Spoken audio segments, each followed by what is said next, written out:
Welcome to another Flutter embedded tutorial. In this tutorial, we'll go over the SwitchScreen Dart file. To get started, we need to import the necessary packages. We'll import Flutter material.dart for building the UI and SwitchService.dart for interacting with the switch service. After that, we'll define the SwitchScreen widget, which is the main widget that will display the switch status. Now we can define the state for the SwitchScreen widget. This is the state class that holds the logic and state for the SwitchScreen widget. We'll now set up the code to initialize the state of the widget. This initializes the switch service and starts polling for switch state changes. Along with initialize, we'll code the dispose that will free up resources when the widget is removed from the widget tree. We can now move on to build the UI of the widget. This is a simple UI, so we will build the scaffold with an app bar and a body that contains a stream builder to listen to switch state changes. For the UI, we will handle different connection states: waiting, error, no data, and displaying the switch state. Let's get started with our high-level code review of the SwitchScreen widget. This widget is a stateful widget that displays the state of a switch, on or off. It uses a custom service, SwitchService, to poll the state of the switch connected to a specific GPIO pin and updates the UI accordingly using a stream builder. The widget handles initialization and disposal of resources to ensure efficient performance and resource management. To get started, we'll import Flutter material.dart, which is Flutter's material design library for building the UI, and we'll import package SwitchService.dart, which is our custom service, switch service, which handles the switch's state. Now we can create our SwitchScreen widget. The class definition is class SwitchScreen extends stateful widget and defines a stateful widget called SwitchScreen. The constructor for the SwitchScreen widget is const SwitchScreen superkey. At line 13, we'll create the state object for SwitchScreen. State for SwitchScreen class definition is a class SwitchScreen state, which extends state SwitchScreen. It's time to create our variables.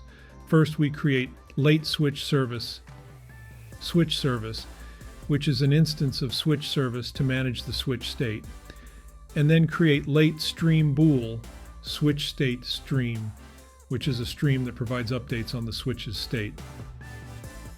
To initialize the widget, we'll create the initState method. First, SwitchService equals SwitchService, GPIO pin, 23, initializes SwitchService with a specified GPIO pin. Next, SwitchStateStream equals SwitchService.SwitchStateStream, which gets the stream from SwitchService.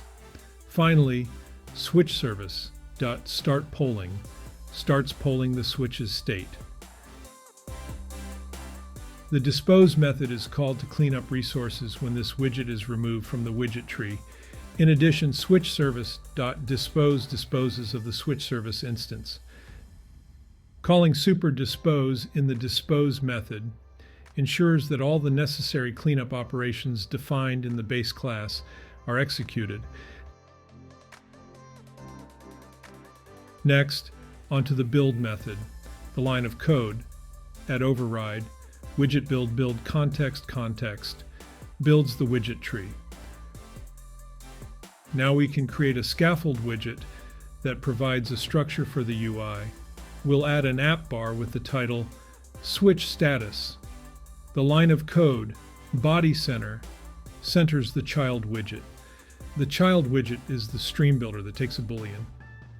We'll use the stream builder to build widgets based on the latest switch's state stream snapshot.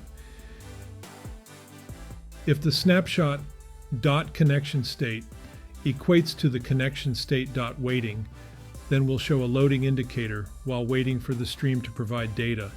We'll display an error message if we have an error in the stream. If the snapshot has no data in the stream, we'll display no data. Finally, we'll put the Boolean value of snapshot data into the bool switch state. Using the switch state, we'll toggle the text based on whether the value is true or false, and display a text widget, switch is on, true, or switch is off, false. That concludes our quick overview of the SwitchScreen code. I have included a link to the repository for the project on GitHub. Please clone the project and feel free to add your touches to the user interface. Thanks for watching. Please leave us your comments and suggestions. See you in the next tutorial, where we wrap up the project and test our code.